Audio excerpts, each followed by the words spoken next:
Hello there, this video is how to do a basic service on any carbureted car or van. Stay blessed and let's get into it. A basic service kit is needed and includes these items: an oil filter, an air filter, a fuel filter, oil specific to your vehicle, mine uses 20W50, and coolant. The tools needed to complete the service are a 19 spanner, a star and flathead screwdriver, a socket set, and an oil filter wrench. I have some examples of different types of oil filter wrenches. I'll be using the first type. Start by making sure the car has fuel. Carbureted cars are quite basic. They only need 3 aspects to start: fuel, air, and spark. This animation demonstrates how an engine uses these 3 aspects.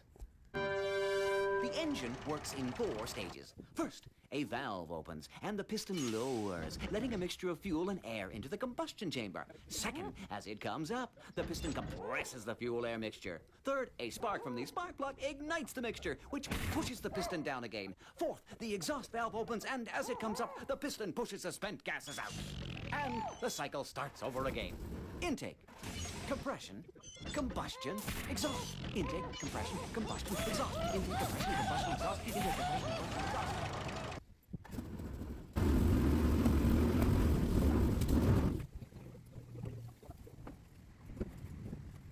The car has been driven onto ramps for easy accessibility to the drain plug and to drain the oil. It's easier to do this whilst the car is on ramps.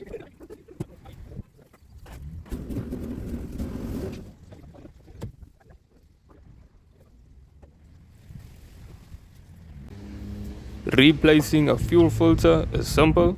Loosen these 2 clamps, remove the old one, install the new one, and tighten the clamps. The air filter follows the same simple principle. Unclip the 2 top airbox clips and the 2 side airbox clips. Remove the front parts of the airbox and swap out the air filter.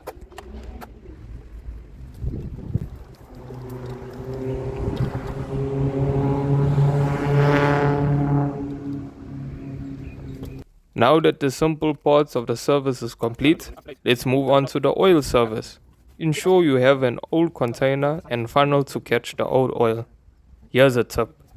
Make a small opening at the top of the old container for the funnel just to fit. This makes it easy to dispose of the container afterwards. Locate the oil drain plug on the oil pan. Use the 19 spanner to loosen the drain plug until it's possible to remove the drain plug by hand. Once it's loose, slide the container underneath the drainage point and remove the drain plug completely. Whilst draining the oil, use the oil filter wrench to loosen the oil filter just enough to release pressure in the oil system. This ensures most of the old oil gets drained. It is good practice replacing the oil plug washer, which is normally brass or copper, whenever doing an oil change. Place the new washer on the drain plug and install the drain plug onto the oil pan. Remove the old oil filter completely. Use some of the old oil on the new oil filter rubber seal. Make sure the old rubber seal is on the old oil filter. If not, this will cause the new oil filter to be incorrectly tightened, resulting in low oil pressure and engine damage.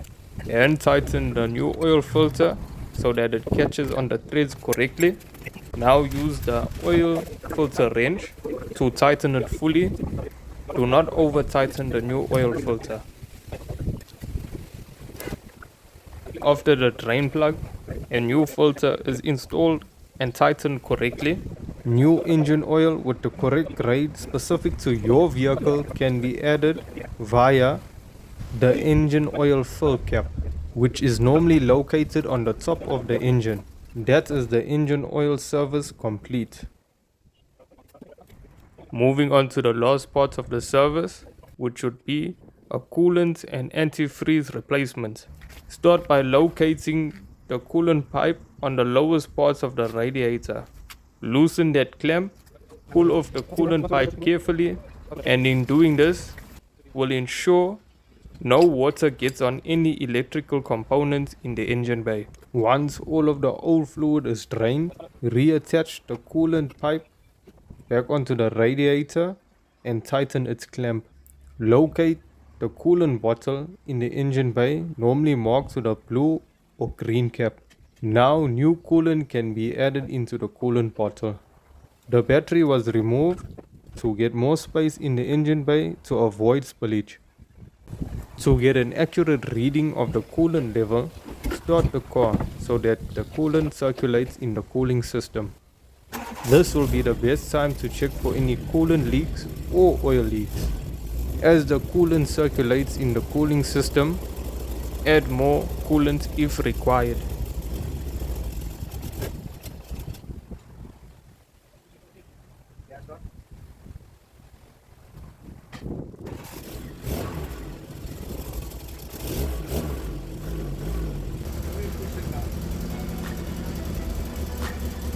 And that is how to do a basic service on any car or van. Thank you for watching and stay tuned for the next video, which is how to replace the struts assembly on any car or van.